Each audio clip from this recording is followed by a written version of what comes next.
शशि थरूर का फोन आता है और वो ललित मोदी को बोलते हैं, how dare you ask about Sunanda Pushkar.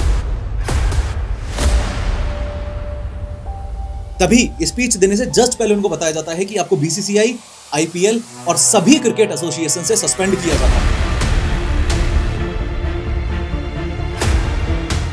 अब समझने वाली बात यह है कि राजस्थान क्रिकेट एसोसिएशन ऐसे कोई नल्ला नहीं पड़ा था कि ललित मोदी की मर्जी पड़ी, उन्होंने सीएम वसुंधरा राजे के साथ मिलके पूरे आरसीए पे कब्जा कर लिया। ऐसे नहीं, कॉल पे धमकी वगैरह दी गई और बाद में जब और इन्वेस्टिगेशन हुआ तब पता चला कि सुनंदा पुष्कर के पास कोची टस्कर्स केरला की 25% ओनरशिप थी, बिना एक भी रुपया लगाए। बैटिंग वगैरह ना होने देने की वजह से दाऊद इब्राहिम की धमकियां ललित मोदी को मिली हुई थी। ऊपर से आईपीएल और बीसीसीआई से सस्पेंड किए जाने की वजह से ये बात हम सब अच्छे से जानते हैं कि आईपीएल आज इतना बड़ा हो चुका है कि sponsorship revenue, media rights, ticket sales, digital streaming की व्यूअरशिप वगैरह सब मिला जुला के हजारों करोड़ रुपए इसमें इन्वॉल्व हैं। इनफैक्ट आईपीएल की brand value 12 billion US dollar से भी ज्यादा हो चुकी है। लेकिन क्या आपको पता है कि आज से 31 साल पहले जब ललित मोदी आईपीएल का आइडिया बीसीसीआई के पास लेकर गए थे, तब बीसीसीआई ने उनका ये आइडिया ही रिजेक्ट कर दिया था। ये ललित मोदी वही इंसान है जिसे आज 2025 में भी इंडियन गवर्नमेंट एक भगोड़ा मानती है। ये वही इंसान है जिन्होंने अपने देश में आईपीएल जैसी धूम मचाने वाली स्पोर्ट्स लीग को जन्म दिया। ये वही इंसान है जिनको दाऊद इब्राहिम ने जान से मारने की धमकी दी थी, इसलिए ये देश छोड़ के भाग गए और आज भी लंदन में ही रहते हैं। आज की इस वीडियो में हम आईपीएल की डिस्टर्बिंग हिस्ट्री की बात करेंगे, साथ ही साथ एक बहुत ही ज्यादा इंटरेस्टिंग स्टोरी जो आईपीएल से रिलेटेड है, यानी कि अल्ट्रा रिच बिजनेसमैन के बेटे ललित मोदी की एक नॉर्मल बिजनेसमैन से बीसीसीआई में घुस के आईपीएल लॉन्च करने तक की कहानी, उसको अच्छे से समझेंगे। लेकिन हर बार की तरह शुरू से शुरू करते हैं। बात साल 1963 की है। लगभग 62 साल पहले एक मारवाड़ी बनिया बिजनेस फैमिली में जन्म हुआ ललित मोदी का। ललित मोदी का परिवार मोदी एंटरप्राइजेस चलाता था, या आसान भाषा में यूं कह लो कि टोबैको, पान मसाला, एजुकेशन और केमिकल्स जैसी अलग अलग इंडस्ट्रीज में इनका बिजनेस था। ललित मोदी एक काफी अल्ट्रा रिच फैमिली से बिलोंग करता है और इस बात का अंदाजा इस चीज से भी लगाया जा सकता है कि उत्तर प्रदेश में एक शहर मोदी नगर ललित मोदी के दादा ने ही बसाया था। असल में मोदी नगर का नाम पहले बेगमाबाद था, लेकिन 1933 में वहां एक शुगर मिल लगा के मोदी परिवार ने उस पूरे एरिया को डेवलप किया और फिर उसका नाम बदलकर मोदी नगर रखा गया। मानना पड़ेगा कि ललित मोदी का बचपन एकदम अल्ट्रा रिच लाइफस्टाइल में गुजरा था। स्कूल में उनका एटीट्यूड थोड़ा रिबेलियस था, मतलब ज्यादा डिसिप्लिन्ड स्टूडेंट नहीं थे। इसी वजह से उनके पेरेंट्स ने डिसाइड किया कि उन्हें बोर्डिंग स्कूल भेजना चाहिए। साल 1971 में उन्हें शिमला के बिशप कॉटन स्कूल में भेज दिया गया। लेकिन क्योंकि मोदी परिवार बहुत अमीर और पावरफुल था, तो उनके फैमिली को ललित मोदी के किडनैपिंग के थ्रेट्स मिलने लगे। इस वजह से उन्हें वहां से हटाकर नैनीताल के सेंट जोसेफ्स कॉलेज में शिफ्ट कर दिया गया। ग्रेजुएशन के लिए ललित मोदी विदेश चले गए। जब वो कॉलेज के सेकंड ईयर में थे तो उन्होंने और उनके 3 दोस्तों ने मिलकर ड्रग्स खरीदने का प्लान बनाया। प्लान सिंपल था, एक मोटेल में जाकर 10,000 रुपए देकर आधा किलो ड्रग्स लेना। लेकिन जिससे डील करने गए थे वो असली ड्रग डीलर था ही नहीं, एक फ्रॉड बंदा निकला। उसने शॉटगन दिखाई, पैसे लूट लिए और भाग गया। फिर ललित मोदी और उनके दोस्तों को लगा किसी स्टूडेंट ने उनके साथ धोखा किया है, तो उन्होंने गुस्से में आकर एक बंदे को धो डाला। इसके बाद 1 मार्च 1985 को ललित मोदी अरेस्ट हो गए। चार्जेस लगे ड्रग्स पोजेशन, किडनैपिंग और असॉल्ट। केस काफी सीरियस था, लेकिन ललित मोदी को जेल नहीं हुई। इस इंसिडेंट के बाद उनके पेरेंट्स ने उन्हें वापस इंडिया बुला लिया और दुखद बात यह थी कि वो अपनी एक भी डिग्री कंप्लीट नहीं कर पाए। तभी से उनकी इमेज एक रिच ब्रैट वाली बन गई, यानी कि अमीर बाप की बिगड़ी औलाद। इंडिया वापस आकर उन्होंने फैमिली बिजनेस ज्वाइन तो किया, लेकिन उन्हें ट्रेडिशनल बिजनेस बहुत ही बोरिंग टाइप लगता था। असल में ललित मोदी का असली पैशन था ग्लैमर, मीडिया, स्पोर्ट्स, बॉलीवुड और पावर कंट्रोल। साल 1993 में ललित मोदी ने अपनी एक कंपनी शुरू की जिसका नाम था MEN, मतलब मोदी एंटरटेनमेंट नेटवर्क। ये कंपनी मेनली टीवी ब्रॉडकास्टिंग का काम करती थी। इस कंपनी का सबसे बड़ा अचीवमेंट ये था कि MEN ने वॉल्ट डिज्नी के साथ 10 साल का कॉन्ट्रैक्ट साइन किया, जिसके थ्रू उन्हें डिज्नी के टीवी शोज इंडिया में दिखाने का राइट मिल गया। इस डील की वजह से ही डिज्नी के शोज पहली बार इंडियन टीवी पर दिखना शुरू हुए थे, या यूं भी कहा जा सकता है कि ललित मोदी ही डिज्नी को इंडिया में लेकर आया था। फिर 1994 में MEN ने ESPN के साथ भी 10 ईयर का एक और बड़ा कॉन्ट्रैक्ट साइन किया, जिसका वैल्यूएशन था $975 मिलियन का। इस डील के अकॉर्डिंग MEN ने ESPN के क्रिकेट, फुटबॉल, टेनिस जैसे पॉपुलर स्पोर्ट्स कंटेंट को इंडिया में डिस्ट्रीब्यूट करना स्टार्ट किया। एक तरह से ललित मोदी ने इंडियन टीवी पे पहली बार डिज्नी कार्टून्स और ESPN स्पोर्ट्स लाकर एंटरटेनमेंट का पूरा लेवल ही ऊपर कर दिया था। साल 1994 में ललित मोदी ने एक ऐसा विजन सोचा जो उस टाइम के क्रिकेट वर्ल्ड के लिए बहुत आगे की सोच थी। उन्होंने देखा कि यूरोप में फुटबॉल लीग्स काफी पॉपुलर हैं, जैसे इंग्लिश प्रीमियर लीग, जहां सिटी बेस्ड टीम्स होती हैं, टॉप इंटरनेशनल प्लेयर्स होते हैं, मैचेस को टीवी पर लाइव दिखाया जाता है और पैसा लिटरली बरसता है। तब उनके दिमाग में एक आइडिया आया, अगर फुटबॉल में इतनी बड़ी लीग हो सकती है तो इंडिया जैसे क्रिकेट प्रेमी देश में क्यों नहीं। इसी थॉट से इंस्पायर होकर उनके दिमाग में IPL का आइडिया आया। उन्होंने सोचा क्यों ना क्रिकेट का एक ऐसा नया फॉर्मेट स्टार्ट किया जाए जिसमें हर टीम किसी सिटी या रीजन को रिप्रेजेंट करेगी। इंडियन और फॉरेन प्लेयर्स एक ही टीम में मिक्स होकर खेला करेंगे और सब कुछ टीवी पे ब्रॉडकास्ट किया जाएगा और हर एक टीम का एक प्राइवेट ओनर होगा जिससे लोग इजीली रिलेट कर पाएंगे, जैसे शाहरुख खान, प्रीति जिंटा एक्सेट्रा। इसी थॉट को मॉडिफाई करके ललित मोदी ने IPL का पूरा ब्लूप्रिंट बनाया और आज से 30 साल पहले यानी 1995 में पहली बार BCCI के सामने ललित मोदी ने आईपीएल का आइडिया पेश किया। यहाँ से आपको यह समझ आ रहा होगा कि आईपीएल असल में ललित मोदी का ही ब्रेन चाइल्ड। प्रॉब्लम यह हुई कि ललित मोदी ने जो सोचा था उसका जस्ट अपोजिट हो गया। उस समय बीसीसीआई के प्रेसिडेंट थे आई.एस. बिंद्रा और सेक्रेटरी थे जगमोहन डालमिया, और बोर्ड के ज्यादातर लोग ट्रेडिशनल क्रिकेट स्ट्रक्चर के सपोर्टर। बीसीसीआई को लगा कि प्राइवेट ओनरशिप से क्रिकेट बहुत कमर्शियलाइज हो जाएगा, प्लेयर्स के बीच लॉयल्टी का इशू होगा और पैसा और कंट्रोल बोर्ड के हाथ से निकल सकता है। इसलिए ललित मोदी का आईपीएल वाला आइडिया बीसीसीआई के द्वारा रिजेक्ट कर दिया गया। इस रिजेक्शन से ललित मोदी ने एक बहुत जरूरी बात सीखी कि सिर्फ एक पावरफुल आइडिया होना काफी नहीं होता। जब तक उस आइडिया को सिस्टम में जगह नहीं मिलती वो बस एक कागज का टुकड़ा ही है। और किसी भी सिस्टम में एंट्री लेने के लिए सबसे जरूरी होती है क्रेडिबिलिटी। ये बात सिर्फ क्रिकेट की दुनिया तक सीमित नहीं है, ये हमारी डेली लाइफ में भी सच है। सोचो कभी आपको अर्जेंटली पैसे की जरूरत पड़ जाए, चाहे पर्सनल नीड के लिए या बिजनेस के लिए, उस वक्त सिर्फ आपके पास आइडिया होना काफी नहीं है। आपको लोन मिलेगा या नहीं ये आपकी क्रेडिबिलिटी यानी क्रेडिट स्कोर पर डिपेंड करता है। अगर कभी आपका स्कोर लो हो तो भी कोई टेंशन की बात नहीं है। पैसा बाजार की क्रेडिट हेल्थ सर्विस से आप अपना स्कोर इंप्रूव कर सकते हो ताकि फ्यूचर में लोन लेना आसान हो जाए। पैसा बाजार एक ऐसा ट्रस्टेड प्लेटफॉर्म है जहां से आप 40 लाख रुपए तक का पर्सनल लोन ले सकते हो। पैसा बाजार से मिलने वाला लोन आता है 30+ आरबीआई अप्रूव्ड बैंक्स और एनबीएफसी से, मतलब पूरा प्रोसेस एकदम सेफ है। यहाँ लोन मिलता है लो इंटरेस्ट रेट्स पर, वो भी लो ईएमआई ऑप्शंस के साथ। Starting interest rate is 10.5%। Disbursal भी फास्ट है और ज्यादा पेपर वर्क का झंझट भी नहीं है। इसके अलावा पैसा बाजार पे आप अपना क्रेडिट स्कोर बिल्कुल फ्री में चेक कर सकते हो across all major credit bureaus. In fact आपको ये रिपोर्ट्स इंग्लिश, हिंदी और 5 रीजनल लैंग्वेजेस में मिलती हैं। साथ ही हर महीने व्हाट्सएप पर अपडेट्स भी मिलते हैं ताकि आप अपने स्कोर पर नजर बनाए रखो। ये सिर्फ क्रेडिट स्कोर और लोन की बात नहीं है, बात आपकी फाइनेंशियल रेपुटेशन की है। मैंने आपकी सुविधा के लिए लिंक डिस्क्रिप्शन में दिया हुआ है। अभी अपने क्रेडिट स्कोर को इंप्रूव करने की तरफ कदम बढ़ाओ। इस रिजेक्शन से ललित मोदी को एक बात तो एकदम साफ समझ आ गई थी कि जब तक वो खुद बीसीसीआई में एंट्री नहीं लेंगे तब तक उनका आईपीएल वाला आइडिया सिर्फ एक ब्लूप्रिंट ही बन के रह जाएगा। अब यहाँ से ललित मोदी की कहानी एक नया ट्विस्ट लेती है और उनका बीसीसीआई में एंट्री लेने का प्लान कितना इंटरेस्टिंग है ध्यान से सुनना। सबसे पहले तो इस बात को अच्छे से समझो कि अपने देश में सभी स्टेट्स के अपने अपने क्रिकेट एसोसिएशंस होते हैं और उन एसोसिएशंस का जो हेड होता है वो बीसीसीआई का मेंबर होता है। इसका मतलब ये हुआ कि अगर ललित मोदी किसी भी स्टेट क्रिकेट एसोसिएशन के हेड बन जाएं तो वो ऑटोमेटिकली ही बीसीसीआई के मेंबर बन जाएंगे। किसी भी स्टेट का क्रिकेट एसोसिएशन उस स्टेट की ऑफिशियल क्रिकेट गवर्निंग बॉडी होती है जो उस स्टेट के अंदर होने वाले क्रिकेट मैचेस, टूर्नामेंट्स और प्लेयर्स को मैनेज करती है। किसी भी स्टेट का क्रिकेट एसोसिएशन उस पर्टिकुलर स्टेट के अंदर क्रिकेट ऑर्गेनाइज करवाता है, मैचेस करवाता है, प्लेयर्स का ध्यान रखता है, कोचिंग और ट्रेनिंग का ध्यान रखता है एंड मोस्ट इंपोर्टेंटली ग्राउंड्स वगैरह भी मेंटेन करता है। अब ललित मोदी काफी सारे स्टेट्स क्रिकेट एसोसिएशन के मेंबर तो थे लेकिन किसी भी स्टेट क्रिकेट एसोसिएशन के हेड नहीं थे। ध्यान दो,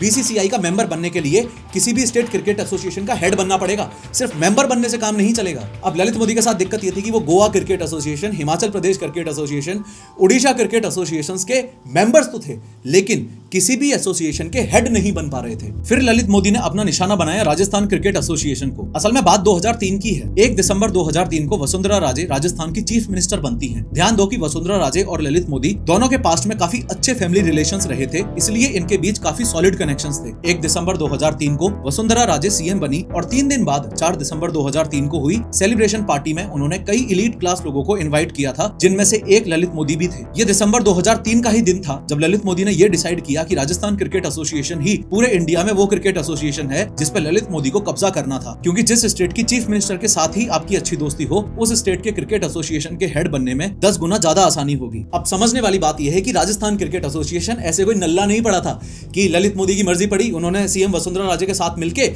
पूरे आरसीए पे कब्जा कर लिया, ऐसे नहीं। असल में राजस्थान क्रिकेट एसोसिएशन पर पहले से ही एक परिवार का कब्जा था, रुंगटा फैमिली। इस एसोसिएशन की शुरुआत 1931 में हुई थी और उस वक्त इसका नाम था राजपूताना क्रिकेट एसोसिएशन। 1956 के बाद जब राजस्थान स्टेट बना तब इसका नाम चेंज करके राजस्थान क्रिकेट एसोसिएशन रखा गया। बाकी सभी स्टेट्स क्रिकेट एसोसिएशंस की तरह ही ये भी बीसीसीआई से एफिलिएटेड है, मतलब बीसीसीआई के रूल्स को फॉलो करता है और बीसीसीआई से ही फंडिंग लेता है। रुंगटा फैमिली की मोनोपोली तोड़ने के लिए वसुंधरा राजे ने साल 2005 में एक नया एक्ट पास करवाया, राजस्थान स्पोर्ट्स एक्ट। इस एक्ट के पास होते ही राजस्थान क्रिकेट एसोसिएशन का प्रेसिडेंट सेलेक्ट करने के लिए जो इलेक्शंस होते थे उनमें डेमोक्रेसी आ गई और इससे ललित मोदी को बहुत बड़ा फायदा हुआ। ये एक्ट रुंगटा फैमिली के खिलाफ एक पॉलिटिकल मूव था और उन्होंने इसका सुप्रीम कोर्ट तक विरोध किया था। एक्ट पास होने के बाद इलेक्शंस हुए और इलेक्शंस में ललित मोदी राजस्थान क्रिकेट एसोसिएशन के हेड बन गए। और यह बात तो मैं आपको ऑलरेडी बता चुका हूं कि अगर कोई भी मेंबर किसी स्टेट क्रिकेट एसोसिएशन का हेड बन जाता है तो वो ऑटोमेटिकली बीसीसीआई का मेंबर बन जाएगा। यहाँ तक आपको एक बात अच्छे से क्लियर हो जानी चाहिए कि अब तक Lalit Modi state level cricket politics को अच्छे से मास्टर कर चुके थे और अब उनका अगला टारगेट था नेशनल लेवल क्रिकेट पॉलिटिक्स को मास्टर करना। ललित मोदी अब तक बीसीसीआई के मेंबर तो बन चुके थे, लेकिन सिर्फ बीसीसीआई के मेंबर बन जाने से आईपीएल लॉन्च करने की पावर थोड़ी ना मिल जाएगी। इसलिए ललित मोदी को बीसीसीआई के टॉप पोजीशन पे जाना था, या फिर टॉप पोजीशन पे नहीं जा सकते तो टॉप पोजीशन पे किसी अपने ही बंदे को रखो। और ललित मोदी ने ये दोनों ही काम किए। ध्यान से समझना कैसे। साल 2005 में बीसीसीआई में प्रेसिडेंशियल इलेक्शंस होने थे। इस इलेक्शन में शरद पवार ने जगमोहन डालमिया ग्रुप के खिलाफ इलेक्शन लड़ा। हाँ, वही शरद पवार जो एक सीनियर इंडियन पॉलिटिशियन है, जो नेशनलिस्ट कांग्रेस पार्टी एनसीपी के फाउंडर हैं और महाराष्ट्र में नेशनल पॉलिटिक्स में काफी पावरफुल माने जाते हैं। शरद पवार की बाजी इस इलेक्शन में कंपैरेटिवली कमजोर थी और सामने वाली पार्टी ज्यादा स्ट्रॉन्ग थी। ऐसे समय पे ललित मोदी ने शरद पवार का साथ दिया। ये कुछ वैसा ही था जैसे अभी रिसेंट यूएस इलेक्शन में इलॉन मस्क ने डोनाल्ड ट्रंप को खुल के सपोर्ट किया। ऐसे ही ललित मोदी ने भी शरद पवार को ओपनली सपोर्ट किया, पूरी जान लगा दी और कैसे भी करके शरद पवार को 2005 बीसीसीआई प्रेसिडेंशियल इलेक्शन जितवा दिए। अब ललित मोदी के लिए चीजें आसान हो गई थी। शरद पवार 2005 में बीसीसीआई प्रेसिडेंट बन गए तो उन्होंने बदले में ललित मोदी को बीसीसीआई का वाइस प्रेसिडेंट बनवा दिया। ये एक तरह का पॉलिटिकल बार्टर ही था। 100 बात की एक बात यह है कि साल 2005 का बीसीसीआई का इलेक्शन इंडियन क्रिकेट पॉलिटिक्स का बहुत बड़ा टर्निंग पॉइंट था। बीसीसीआई का प्रेसिडेंट भी ललित मोदी का खास था और ललित मोदी खुद भी बीसीसीआई के वाइस प्रेसिडेंट बन चुके थे।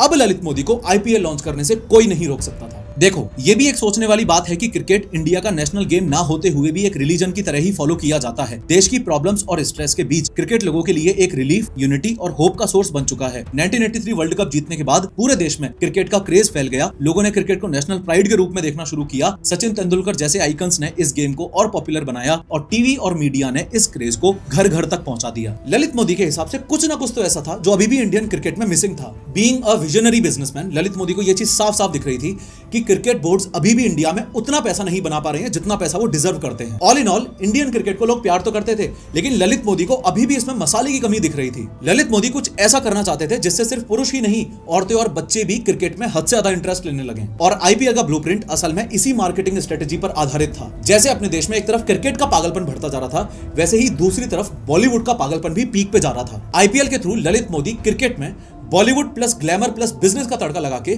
उसको कमर्शियल अपील देके देश में और ज्यादा फैलाना चाहते थे। आईपीएल एक टी20 फॉर्मेट का गेम होने वाला था और टी20 फॉर्मेट में उस समय लोगों को ज्यादा इंटरेस्ट था नहीं। आईपीएल का टी20 होने का कॉन्सेप्ट आईपीएल के लॉन्च होने में एक बाधा बन रहा था और ललित मोदी की श्योरिटी कम होती जा रही थी कि आईपीएल चलेगा कि नहीं। तभी 19 सितंबर 2007 को युवराज सिंह ने तहलका मचा दिया। स्टुअर्ट बोर्ड के सामने युवराज सिंह ने 2007 आईसीसी टी20 वर्ल्ड कप में 6 बॉल पे 6 छक्के जड़ दिए और इंडिया ने 2007 में पहला आईसीसी टी20 वर्ल्ड कप भी जीत लिया था। अब इस टी20 वर्ल्ड कप की जीत ने इंडिया में टी20 फॉर्मेट का क्रेज और ज्यादा बढ़ा दिया था। ललित मोदी ने इसी मोमेंटम का फायदा उठाया। उन्होंने सोचा जब पूरे देश पे ही टी20 फॉर्मेट का बुखार चढ़ा हुआ है, उस समय पे ग्लैमरस लीग अनाउंस की जाए तो पब्लिक और स्पॉन्सर्स दोनों ही अट्रैक्ट होंगे। इसलिए इंडिया की जीत के बाद का माहौल देश में एकदम परफेक्ट था और उसी समय का फायदा उठा के ललित मोदी ने आईपीएल का अनाउंसमेंट कर दिया। इस अनाउंसमेंट से लेकर चिन्नास्वामी स्टेडियम बेंगलोर में साल 2008 में आईपीएल का पहला मैच होने तक का सफर ललित मोदी के लिए काफी स्ट्रेसफुल रहा। पूरे आईपीएल के स्ट्रक्चर को फाइनल डिजाइन देकर बीसीसीआई से अप्रूव करवाना, city based teams, auction model, salary, foreign players quota, ये सब करवाना, क्रिकेट में पहली बार चीयर लीडर्स का आइडिया इंट्रोड्यूस करवाना, क्रिकेट में सबसे पहली बार ऑरेंज कैप्स और पर्पल कैप्स का कॉन्सेप्ट लेकर आना, टीम बिडिंग और फ्रेंचाइजी सेल करवाना, बॉलीवुड सेलिब्रिटीज और विजय माल्या, मुकेश अंबानी एक्सेट्रा को ऑन बोर्ड करके टीम खरीदवाना, प्लेयर्स के auctions, sponsorships, broadcasters, advertisers etcetera etcetera बहुत कुछ था। क्योंकि ललित मोदी ने सिर्फ एक क्रिकेट लीग नहीं बनाई, उन्होंने स्पोर्ट्स, एंटरटेनमेंट और बिजनेस को मिक्स करके एक ब्रांड बनाया आईपीएल। और ये सब विद इन 8 मंथ्स में हुआ from idea to execution, which is nothing short of historic. Historic तो आईपीएल का सबसे पहला मैच भी रहा। ललित मोदी खुद बोलते हैं कि मैं आईपीएल ब्रेंडन मैकुलम को डेडिकेट करता हूं।